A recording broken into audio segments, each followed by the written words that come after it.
All right, so another week of F1, and this is the week where they turn their attention to Belgium in the Belgian Grand Prix, Circuit de Spa Francorchamps.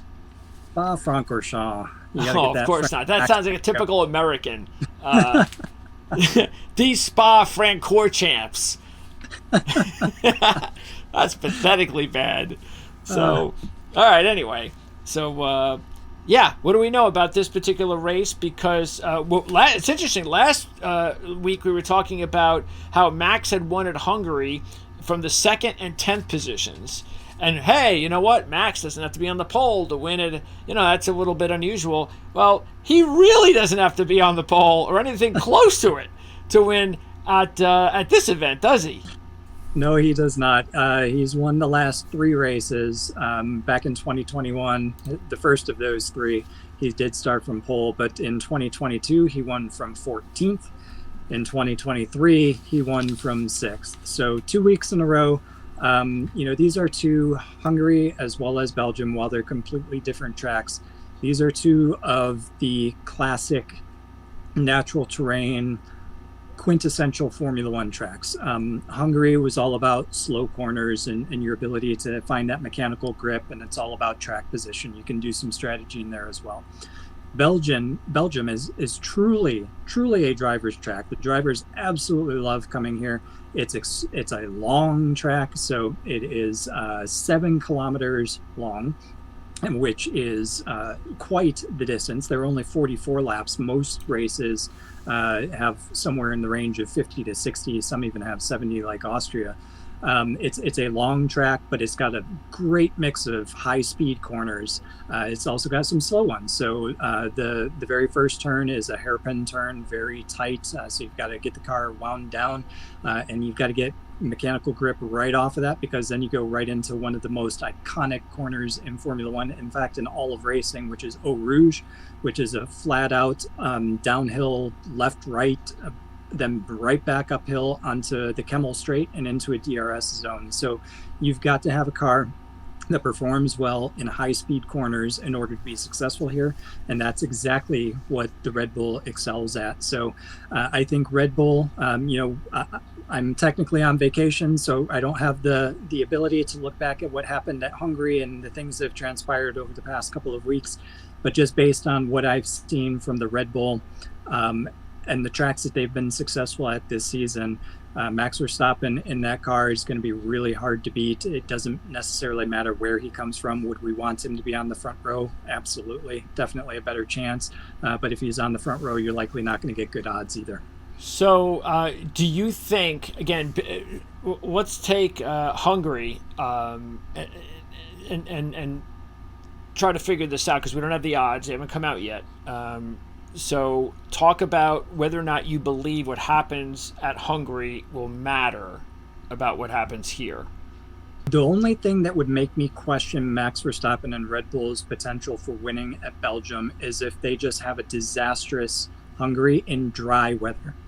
So if they have predictable weather conditions and they just get smoked, say by McLaren, Mercedes, or even Ferrari at this point, then I question what Max and Red Bull might be able to do at Belgium. If they are in the mix, if it's dry, if you have predictable conditions, I think that those are all great signs for more success at Belgium. The other thing that people have to keep in mind with Belgium is that it is up in the Ardennes forest, and it does have a tendency to produce wet weekends. So this one can often make for a wet race, but still the wet track is even more of a driver's track, because then you've got high speed corners with even less grip, which again plays more into the driver's hands. And that Red Bull in the hands of Max Verstappen in high speed corners has been very, very hard to beat for a long time now, and I think that continues. So again, if you're comparing what happened a week ago at Hungary at this point, if it was dry and Okay. and Verstappen got smoked, then I have questions. If they're in the mix and most likely win, then probably pretty confident again for Belgium. And again, based on those potential odds, then give me a number that where Max could be? Because last week we saw an incredible minus 135. We haven't seen that in forever. So where do the odds need to be for you to say, yeah? Because now we're at that point where we're thinking about taking Max now. I mean, Max was a definite at minus 135. So where does Max need to be minus wherever where you're going? Yeah, it's still a definite. I mean, that's still low enough where, again, let's just put him in the situation where he does not have a really bad week, though. Maybe he doesn't win, but it's not just an unusually bad week.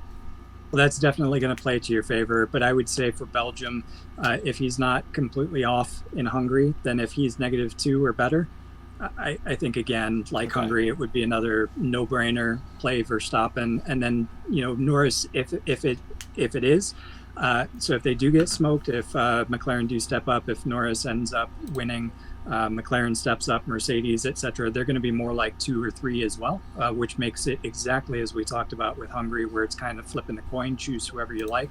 And just based on the track with the high-speed corners, Red Bull has outperformed all of the competition in tracks with high-speed corners. Okay. So, and then the last thing, and I'm just going to, we talked about this last week, the big deal in this article at Prime Tire was all about Mercedes, and you've been talking about Mercedes coming on for weeks. So, Absolutely. So what would you take Max out of the equation? You got Mercedes. Do they come into the equation? How could they come into the equation again at Belgium, based on what they've done the 2 weeks prior, and then what they could do over in Hungary? They are going to be in the picture.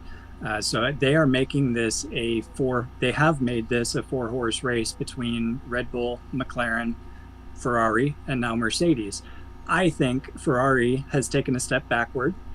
They've had to, make some changes to their car. They lost some ground. Mercedes has caught them, and Mercedes, quite honestly, is challenging McLaren right now.